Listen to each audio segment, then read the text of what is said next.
We're looking at strange and mysterious objects in this video, but we're going to play a little fast and loose with the definition of object. After all, nobody said an object had to be small enough to fit in the palm of your hand. Objects can be any size. Some of the mysterious objects you're about to see are bigger than a whole cliff face. The only thing they all have in common is that they're bizarre and brilliant. Let's get started. The Westbury White Horse is comfortably the most famous ancient landmark in Bratton, England. It's etched into a picturesque hillside and can be seen for miles around. But recently, experts have begun to wonder whether it was ever intended to represent a horse at all. Most scientists and historians concur that the horse is more than 200 years old, but there's no record of who created it or why. The current version of the horse has been there since at least 1778, but there's evidence that a monument has existed at the same site for more than 3,000 years. The horse covers the entrance to a prehistoric barrow, and there are signs that parts of the horse were added to a carving that existed long before 18th century artists came along to alter it. Most local people believe that the horse was created as a monument to a successful battle, but history contains no record of any such battle in this area. We have no idea who was buried here 3,000 years ago, what shape the carving was before it was turned into a horse, or why somebody decided upon a horse as its final form. The entire site is an enigma. The people who lived in England 700 years ago didn't have enough knowledge about geography to create a map of the world, but that didn't stop them from trying. This is the Hereford mapa mundi, drawn somewhere toward the end of the 13th century on calfskin. Despite its inaccuracy, it's thought of as one of the most significant maps in world history. Some experts believe that it was never supposed to be an accurate map for navigational purposes at all. They think it's more likely that its unknown creator intended it to be received as a work of art. The city of Jerusalem appears right at the center of the map, as was the tradition in medieval times, but the names of Europe and Africa have been switched for unknown reasons. Towards the edges of the map, we find completely fictional islands and countries, mystical beasts, scenes from the Bible, and multiple references to classical mythology. Academics who have studied the map are amazed at the number of different influences and sources of knowledge that the author appears to have drawn from. It was once brightly colored, but sadly the passing of time has seen the colors fade away. Many of our American viewers will have heard of Gungi Wamp in Groton, Connecticut, but knowing it exists and understanding it are two different things. The entire site feels almost like it was designed to be a puzzle for archaeologists, with layers of artifacts piled up on top of each other, seemingly out of chronological order. Over the years, archaeologists have found artifacts from the colonial era inside Neolithic-era burial chambers. They've found stone rings on top of the colonial-era finds, and strange inscriptions etched into the stone that they've never been able to translate. The lack of clarity over who founded the site and when has led to some fantastical claims being made. One story even says that Gungi Wamp was founded and settled by Celtic Christian monks who ran away from their Norse persecutors and made it to America during the 6th century. That can't be true though, because Gungi Wamp already existed in the 6th century. Experts have found direct evidence that the site was founded at least 3,500 years ago. The question of who the first people to live here were is one that might never be answered. Sigiriya, also known as Pirurangala Rock, is one of the best-known landmarks in Sri Lanka, but doesn't get the attention that it deserves from the rest of the world. It's an ancient stone fortress and has a name that translates into English as the Lion Rock. You only have to look once to see that it's named after its shape, but not all of that shape was created by human hands. The section below the fortress at the top is all natural, so it's likely that the rock was chosen as the location for the 5th century fortress based on its pre-existing lion-like shape. The fortress contained a palace and was home to King Kashpaya. Living at such a height kept the king safe from attacks on his territory from armies led by his brother, who had his own designs on the crown. The king was an early environmentalist and nature lover, and ordered the creation of the world's first landscaped gardens in the land around Sigiriya. Even after the king died and times changed, Sigiriya found a new purpose as a monastery. The last of the monks moved out for unknown reasons in the 14th century.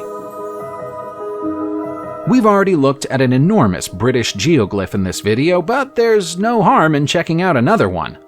This is the Longman of Wilmington, etched into his hillside in Wilmington, England. It's a popular site among neo-pagans, who come here every year to partake in rituals. However, there's no evidence that pagans had anything to do with its creation. The figure is 235 feet long and clutches what are thought to be staffs in each hand. Unlike the Westbury White Horse, the Wilmington Longman isn't truly ancient. Analysis of the site indicates either a 16th or 17th century origin. That's recent enough for us to expect there to be a written record of its creation, or at least a contemporary explanation of its existence, but there's nothing. Before the tests were carried out, most historians assumed the figure to have Bronze Age or Iron Age origins. Having 16th or 17th century origins means that the geoglyph can't possibly have any connection to ancient pagans, but modern pagans sidestepped that problem by refusing to accept the test results. The Longman Morris men come here every year on May Day to perform a traditional dance at the base of the figure. If you were to see the entrance to Canton Caves in a farmer's field in Shropshire, England, you'd probably assume it was nothing more than a large rabbit's hole. It's not, though.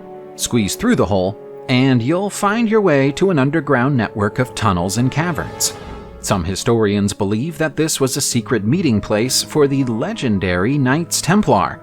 Not everyone's convinced by that idea, though. Many archaeologists feel that it's more likely that the caves are grottos carved in either the 18th or 19th century.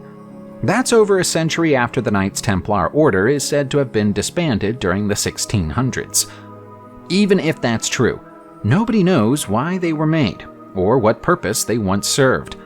There's some evidence within the caves of black magic rites, or occult practices, but archaeologists believe that's a more recent development, with believers in the occult gaining access to the caves to perform their rituals in the past few decades. The caves have been partially sealed since 2012 to prevent anyone else from getting in and causing damage, but the mystery remains. The secret Celtic tree cross of Killea in Ireland is either the work of an ancient religious devotee, the work of a modern religious devotee, or a very gifted prankster. You'd have to be flying directly above the forest of the site in County Donegal to see the shape at all. But when you do, it's a breathtaking discovery. The cross is more than 300 feet long and is made up of thousands of carefully planted trees. It would have taken a long time, probably several years, to plan out and then plant all the trees in this arrangement, but nobody knows when the work was done. Some local residents say that it's the work of a forester called Liam Emery, but Emery never confirmed or denied that suggestion and passed away in 2010. Meaning we'll never know for sure. Trees like this can survive for centuries, so we can't and shouldn't overlook the possibility that the cross has been around for a lot longer than that, even though there's an argument for saying that they would only have been planted after the invention of powered flight. After all, what would be the point of creating something like this if nobody would ever be able to see it? The Inca people of ancient Peru had no written language, which means there's an awful lot about their civilization that we don't understand and probably never will. Among the mysteries they left behind for us is Aramu Muru, which appears to be an unfinished construction project. We say unfinished because the centerpiece of Aramu Muru is a doorway set into solid rock. It's been here for centuries, but went unnoticed by archaeologists until local mountaineer Jose Luis Delgado Mamani stumbled across it while out walking during the early 1990s on the banks of Lake Titicaca, not far from Peru's border with Bolivia. The T-shaped doorway is just over 6 feet tall and is known by the local native people as Puerta de Hayumarca. That translates into English as the Gate of the Gods, and is connected with a long-standing myth that people have been seen approaching the doorway and then disappearing through it into the rock, after which they were never seen or heard from again. We can put that down to superstition, but we're unable to say why the doorway was created using advanced rock carving methods and then abandoned. Legend has it that Royston Cave in Hertfordshire, England, was a secret hideout and meeting place used by the Knights Templar. Yes, another one! We can't prove that it was, but we also can't prove that it wasn't. It's a mysterious place, covered with strange paintings and inscriptions on the walls that appear to draw influence from several different places and many different eras. Some of these symbols definitely relate to the Knights Templar, but they're side by side with pagan symbols. The Knights Templar were Puritans and wouldn't have tolerated the presence of pagan symbols alongside their own.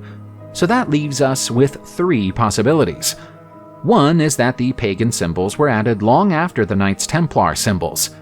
Another is that this was a secret meeting place for a splinter group of the Knights Templar who held some unusual beliefs. The third is that Royston Cave is a hoax, and the paintings are fake. That seems unlikely. The cave was discovered in 1742 and was investigated thoroughly at the time, with most experts concluding that it was a genuine and undisturbed product of the 13th century. Without further discoveries at the site, we'll probably never know who built it. The so-called Winking Man is a rock formation in Leek, England. Some people claim that they can see the face of a winking man etched into the rock. Others say that they can see nothing at all, and that those who can see the face might have drunk a few too many pints at a pub called the Winking Man a short distance up the road. The Winking Man is part of an area of natural beauty called Ramshaw Rocks in North Staffordshire, and also part of the wider Peak District. As this is a natural rock formation, it's been visible to the people of the area for as long as people have lived here. Because of that, there are numerous myths and legends associated with it. One of the most commonly believed ones is that any woman who looks upon the Winking Man's face will soon become pregnant. The eye of the face does appear to wink if you drive past it on the road beneath, but only because of a parallax effect caused by a pinnacle of rock behind the face, which can only be seen from a certain angle. Elsewhere in the Peak District are the Router Rocks, although you'll have to cross county lines into Derbyshire to find them. At first glance, this collection of rocks at the top of the hill seems to be the work of ancient Druids. However, not all is as it seems with the Router Rocks. They're old, but nowhere near as old as you might imagine at first. Everything you see at this site is the work of a local stonemason called Thomas Eyre, who went about his work during the late 18th century. Thomas fancied himself as an entrepreneur and carved the rock so he could make money from tourists, to whom he told fantastical tales about a Druid stronghold that had existed at the top of the hill for centuries. Druids were a topic that Eyre knew a lot about. He was himself a member of the Ancient Order of Druids, having joined in 1781. They gave their name to the nearby Druid Inn, which is one of the most popular pubs in the area. Eyre carved thrones, altars, and indecipherable arcane symbols into the stones here, but they were all products of his money-hungry mind, rather than anything mystical. We're back to petroglyphs again now, and to be more specific, we're looking at the Bellows Falls petroglyphs in Vermont, USA. The ancient symbols are clustered together in 2 separate groups just to the south of Villas Bridge, and all share the same appearance. They're round heads, almost like smiley emojis, but these faces aren't smiling. Their mouths are either straight or frowning, and their eyes are expressionless. In some cases, the heads appear to have horns or headgear of some kind that might be supposed to represent headdresses. Experts can't agree on how old the petroglyphs are. They were made at least 300 years ago, but some estimates place them closer to 3,000. It's thought that they were made by the indigenous Abenaki people. According to Abenaki tradition, the souls of the dead travel west when they depart the body. The carvings are westward oriented and so might be waymarkers directing the recently departed soul towards the afterlife. There's an ancient Abenaki burial ground nearby, which lends weight to that theory. Nobody really knows though, not even the modern-day Abenaki, who are just as mystified by the carvings as everybody else. Subscribe to the channel, turn on the notification bell, and enjoy watching new videos on my channel. Thanks for watching and see you soon!